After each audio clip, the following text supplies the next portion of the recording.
룻기 제1장 기근이 들어 모압으로 이주하다.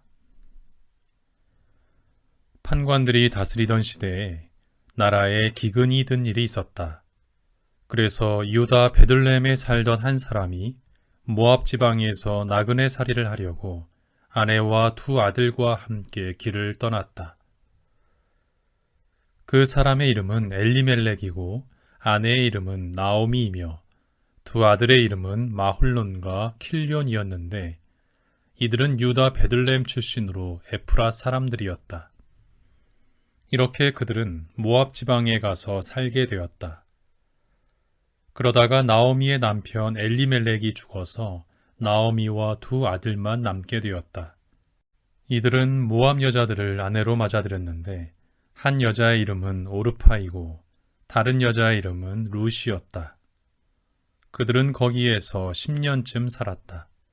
그러다가 마흘론과 킬리온, 이 두 사람도 죽었다. 그래서 나오미는 두 자식과 남편을 여인 채 혼자 남게 되었다.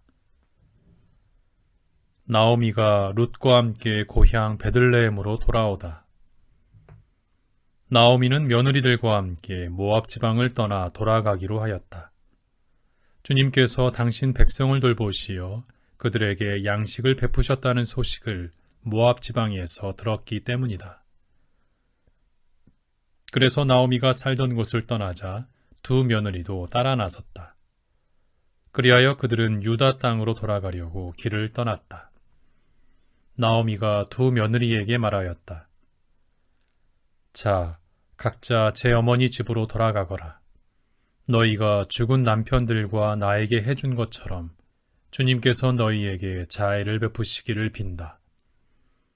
또한 주님께서 너희가 저마다 새 남편 집에서 보금자리를 마련하도록 배려해 주시기를 바란다. 그러고서는 그들에게 입맞추었다. 그러자 그들은 소리 높여 울면서 시어머니에게 말하였다. 아닙니다. 저희도 어머님과 함께 어머님의 결례에게로 돌아가렵니다. 그러나 나오미가 말하였다. 내 딸들아, 돌아가려무나. 어쩌자고 나와 함께 가려고 하느냐. 내 뱃속에 아들들이 들어있어 너희 남편이 될 수 있기라도 하단 말이냐. 돌아가려무나, 내 딸들아. 가거라, 남편을 맞이하기에는 내가 너무 늙지 않았느냐.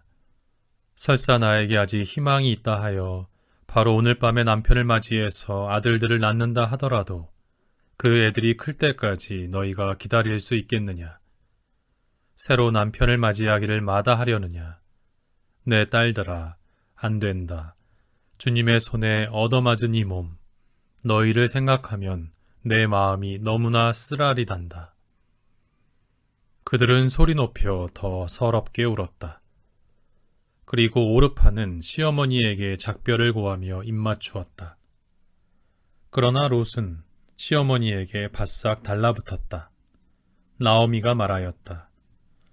보아라, 내 동서는 제 결례와 신들에게로 돌아갔다. 너도 내 동서를 따라 돌아가거라. 그러자 롯이 말하였다. 어머님을 두고 돌아가라고 저를 다그치지 마십시오. 어머님 가시는 곳으로 저도 가고 어머님 머무시는 곳에 저도 머물렵니다. 어머님의 결례가 저의 결례요. 어머님의 하느님이 제 하느님이십니다. 어머님께서 숨을 거두시는 곳에서 저도 죽어 거기에 묻히렵니다. 주님께 맹세하건대 오직 죽음만이 저와 어머님 사이를 갈라놓을 수 있습니다. 롯이 자기와 함께 가기로 굳게 결심하였음을 보고 나오미는 그를 설득하는 것을 그만두었다. 그래서 두 사람은 길을 걸어 베들레헴에 다다랐다. 그들이 베들레헴에 다다랐을 때에 온 마을이 그들 때문에 떠들썩해지며 저 사람 나오미 아니야 하고 아낙네들이 소리질렀다. 나오미가 그들에게 말하였다. 나를 나오미라 부르지 말고 마라라고 부르셔요. 전능하신 분께서 나를 너무나 쓰라리게 하신 까닭이랍니다. 나 아쉬움 없이 떠나갔는데 주님께서 나를 빈손으로 돌아오게 하셨답니다. 그런데 어찌 그대들은 나를 나옴이라 부르나요? 주님께서 나를 거칠게 다루시고 전능하신 분께서 나에게 불행을 안겨주셨답니다. 이렇게 하여 나오미는 모압 출신 며느리 룻과 함께 모압 지방에서 돌아왔다. 그들이 베들레헴에 도착한 것은 보리 수확이 시작될 무렵이었다. 제2장 룻이 보아즈와 만나다. 나오미에게는 남편 쪽으로 친족이 한 사람 있었다. 그는 엘리멜렉 가문으로 재산가였는데 이름은 보아즈였다. 모압 여자 룻이 나오미에게 말하였다. 들로 나가 저에게 호의를 베풀어주는 사람 뒤에서 이삭을 주울까 합니다. 나오미가 룻에게 그래 가거라 내 딸아 하고 말하였다. 그래서 룻은 들로 나가 수확꾼들 뒤를 따르며 이삭을 줍는데 우연히 엘리멜렉 가문인 보아즈의 밭에 이르게 되었다. 때마침 보아즈가 베들레헴에서 와 주님께서 자네들과 함께 하시길 비네 하고 수확꾼들에게 인사하자 그들은 주님께서 어르신께 강복하시기를 빕니다 하고 그에게 응답하였다. 보아즈가 수확꾼들을 감독하는 종에게 물었다. 저 젊은 여자는 네 댁인가? 수확꾼들을 감독하는 종이 대답하였다. 나오미와 함께 모압 지방에서 돌아온 모압 출신의 젊은 여자입니다. 수확꾼들 뒤를 따라가며 보릿단 사이에서 이삭을 주워 모으게 해 주십시오 하고 간청하더군요. 이렇게 와서는 아침부터 지금까지 계속하는데 조금밖에는 쉬지 않습니다. 보아즈가 룻에게 말하였다. 네, 딸아, 들어라. 이삭을 주우러 다른 밭으로 갈 것 없다. 여기에서 멀리 가지 말고 내 여종들 곁에 있어라. 수확하는 밭에서 눈을 떼지 말고 있다가 여종들 뒤를 따라가거라. 내가 종들에게 너를 건드리지 말라고 분명하게 명령하였다. 목이 마르거든 그릇 있는 데로 가서 종들이 길어다 놓은 물을 마셔라. 그러자 룻은 얼굴을 땅에 대고 절하며 그에게 말하였다. 저는 이방인인데 저에게 호의를 베풀어 주시고 생각해 주시니 어찌된 영문입니까? 보아즈가 대답하였다. 내 남편이 죽은 다음 내가 시어머니에게 한 일과 또 내 아버지나 어머니 그리고 내 고향을 떠나 전에는 알지도 못하던 결혼에게 온 것을 내가 다 잘 들었다. 주님께서 내가 행한 바를 갚아주실 것이다. 내가 이스라엘의 하느님이신 주님의 날개 아래로 피신하려고 왔으니 그분께서 너에게 충만히 보상해 주시기를 빈다. 그러자 룻이 말하였다. 저의 주인님, 저에게 참으로 호의를 베풀어 주시는군요. 이 하녀를 위로해 주시고 다정하게 말씀해 주시다니요. 저는 대개 하녀들 가운데 하나만도 못한데 말입니다. 끼니 때가 되자 보아즈는 룻에게 이리 와서 음식을 들고 빵 조각을 식초에 찍어 먹어라 하고 권하였다. 그 여자가 수확꾼들 옆에 앉자 그는 볶은 미라를 건네주었다. 룻은 배불리 먹고 남겼다. 룻이 다시 이삭을 주우려고 일어나자 보아즈가 자기 종들에게 명령하였다. 저 여자가 보릿단 사이에서 이삭을 주어도 좋다. 그에게 무례한 짓을 하지 마라. 아예 보리 다발에서 이삭을 빼내어 그 여자가 줍도록 흘려주어라. 그리고 그를 야단치지 마라. 룻이 저녁 때까지 들에서 이삭을 줍고 그 주운 것을 털어보니 보리 한 에파가량이 되었다. 룻은 그것을 지고 마을로 들어가 거둬들인 것을 시어머니에게 보이고 자기가 배불리 먹고 남겨온 것을 꺼내드렸다. 시어머니가 그에게 말하였다. 오늘 어디에서 이삭을 주었느냐? 어디에서 일을 했느냐? 너를 생각해 준 이는 복을 받을 것이다. 룻은 시어머니에게 누구네 밭에서 일했는지 말하였다. 오늘 제가 일한 밭의 주인 이름은 보아즈입니다. 그러자 나오미가 며느리에게 말하였다. 그분은 산 이들과 죽은 이들에 대한 당신의 자애를 저버리지 않으시는 주님께 복을 받을 것이다. 그리고 나오미는 그에게 계속 설명하였다. 그분은 우리 일가로서 우리 구원자 가운데 한 분이시란다. 모압 여자 룻이 게다가 그분은 또 내 밭의 수확이 다 끝날 때까지 내 종들 곁에 있어라 하셨습니다. 하고 말하자 나오미는 내 딸아, 내가 그분의 여종들과 함께 일하러 나가게 되었다니 잘 되었구나. 다른 밭에서 사람들이 너를 괴롭히지 않게 되었으니 말이다. 하고 자기 며느리 룻에게 말하였다. 그래서 룻은 보리 수확과 밀 수확이 끝날 때까지 보아즈의 여종들 곁에서 이삭을 주었다. 그러고 나서 룻은 시어머니와 함께 집에 머물렀다. 제3장 룻이 보아즈와 가까워지다. 시어머니 나오미가 룻에게 말하였다. 내 딸아, 내가 행복해지도록 내가 너에게 보금자리를 찾아 주어야 하지 않겠느냐. 그런데 내가 함께했던 여종들의 주인인 보아즈는 우리 친족이 아니냐. 보아라, 그분은 오늘 밤 타작마당에서 보리를 까부를 것이다. 그러니 너는 목욕하고 향유를 바른 다음에 겉옷을 입고 타작마당으로 내려가거라. 그러나 그분이 먹고 마시기를 마칠 때까지 그분 눈에 띄어서는 안 된다. 그분이 자려고 누우면 너는 그분이 누운 자리를 알아두었다가 거기로 가서 그 발치를 들치고 누워라. 그러면 그분이 내가 해야 할 바를 일러줄 것이다. 그러자 룻이 나오미에게 저에게 말씀하신 대로 다 하겠습니다 하고 말하였다. 그러고는 타작마당으로 내려가서 시어머니가 시킨 대로 다 하였다.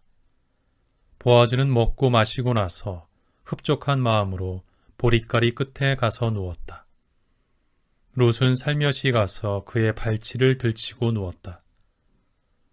한밤중에 그 남자가 한기에 몸을 떨며 웅크리는데 웬 여자가 자기 발치에 누워있는 것이었다. 그래서 너는 누구냐 하고 묻자 그 여자가 저는 주인님의 종 룻입니다. 어르신의 옷자락을 이 여종 위에 펼쳐주십시오. 어르신은 구원자이십니다. 하고 대답하였다. 그러자 보아즈가 말하였다. 내 딸아, 너는 주님께 복을 받을 것이다. 내가 가난뱅이든 부자든 젊은이들을 쫓아가지 않았으니 내 효성을 전보다 더 훌륭하게 드러낸 것이다. 자, 이제 내 딸아, 두려워하지 마라. 내가 말하는 대로 다 해주마. 온 마을 사람들이 내가 훌륭한 여인이라는 것을 알고 있다. 그런데 내가 구원자인 것은 사실이지만 너에게는 나보다 더 가까운 구원자가 있다. 이 밤을 여기에서 지내라. 아침에 그가 너에게 구원 의무를 실행한다면 좋다. 그렇게 하라지.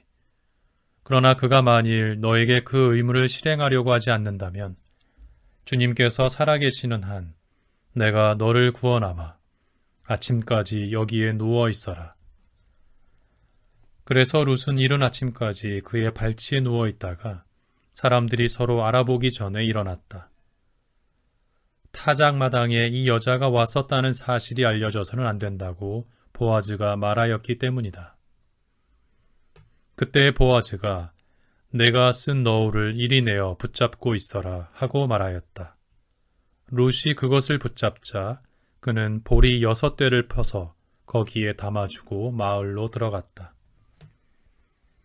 룻이 시어머니에게 오자 내 딸아 어떻게 되었느냐 하고 시어머니가 물었다.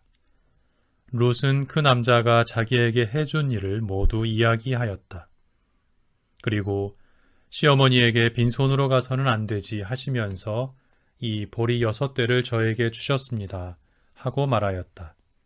그러자 나오미가 말하였다. 내 딸아, 일이 어떻게 될지 알게 될 때까지 잠자코 있어라.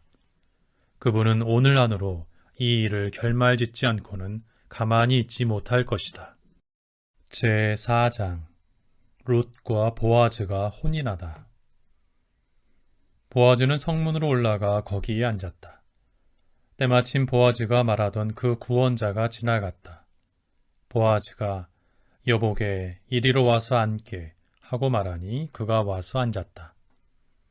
보아즈가 마을 원로들 가운데 10사람을 데려다가 여기 앉으십시오 하자 그들이 앉았다. 그러자 보아즈가 그 구원자에게 말하였다. 우리 형제 엘리멜렉에게 속한 밭을 모압 지방에서 돌아온 나오미가 팔려고 내놓았네. 그래서 내가 그대에게 이 소식을 알리고 이렇게 말하리라고 생각하였네.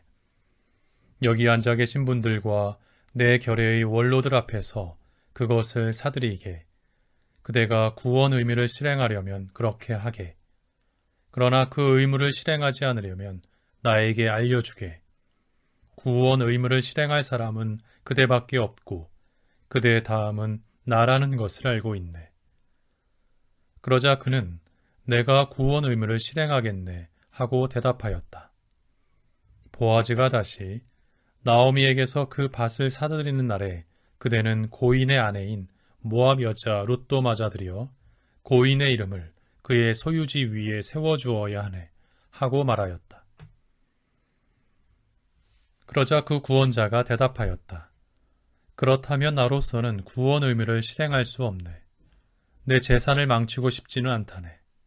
나는 구원 의무를 실행할 수 없으니 내 구원자 의무를 그대가 실행하게. 옛날 이스라엘에는 구원하거나 교환할 때 무슨 일이든 확정짓기 위하여 자기 신을 벗어서 상대편에게 주는 관습이 있었는데 이것이 이스라엘에서는 증거로 통하였다. 그 구원자는 보아즈에게 자네가 사드리게 하며 자기 신을 벗어서 건네주었다. 그러자 보아즈는 원로들과 온 백성에게 말하였다. 엘리멜렉에게 속한 모든 것과 키련과 마흘론에 속한 모든 것을 제가 나오미의 손에서 사들인 사실에 대하여 여러분은 오늘 증인이 되셨습니다. 고인의 이름을 그의 소유지 위에 세워 고인의 이름이 형제들 사이에서 그리고 그의 고을 성문에서 없어지지 않도록 마흘론의 아내인 모압 여자 룻을 제 아내로 맞아드립니다. 여러분은 오늘 이 일에 대해서도 증인이십니다. 그러자 성문에 있던 온 백성과 원로들이 말하였다. 우리가 증인이요. 주님께서 그대 집에 들어가는 그 여인을 둘이서 함께 이스라엘 집안을 세운 라헬과 레아처럼 되게 해주시기를 기원하오. 그리고 그대가 에프라타에서 번성하고 베들레헴에서 이름을 떨치기를 비요. 또한 그대의 집안이 주님께서 이 젊은 여인을 통하여 그대에게 주실 후손으로 말미암아 타마르가 유다에게 낳아준 페레츠 집안처럼 되기를 기원하오. 이렇게 보아즈가 룻을 맞이하여 룻은 그의 아내가 되었다. 그가 룻과 한자리에 드니 주님께서 점지해 주시어 룻이 아들을 낳았다. 그러자 아낙네들이 나오미에게 말하였다. 오늘 그대에게 대를 이을 구원자가 끊어지지 않게 해주신 주님께서는 찬미 받으시기를 빕니다. 이 아이의 이름이 이스라엘에서 기려지기를 바랍니다. 그대를 사랑하고 그대에게는 아들 7보다 더 나은 며느리가 아들을 낳았으니 이제 이 아기가 그대의 생기를 북돋우고 그대의 노후를 돌보아 줄 것입니다. 나오미는 아기를 받아 품에 안았다. 나오미가 그 아기의 양육자가 된 것이다. 이웃 아낙네들은 그 아기의 이름을 부르며 나오미가 아들을 보았네 하고 말하였다. 그의 이름은 오벳이라 하였는데 그가 다윗의 아버지인 이사이의 아버지다. 이것이 페레츠의 족보이다. 페레츠는 헤츠론을 낳고 헤츠론은 람을 낳았으며 람은 암미나답을 낳았다. 암미나답은 나으손을 낳고 나으손은 살마를 낳았으며 살모는 보아즈를 낳고 보아즈는 오벳을 낳았다. 오벳은 이사이를 낳고 이사이는 다윗을 낳았다.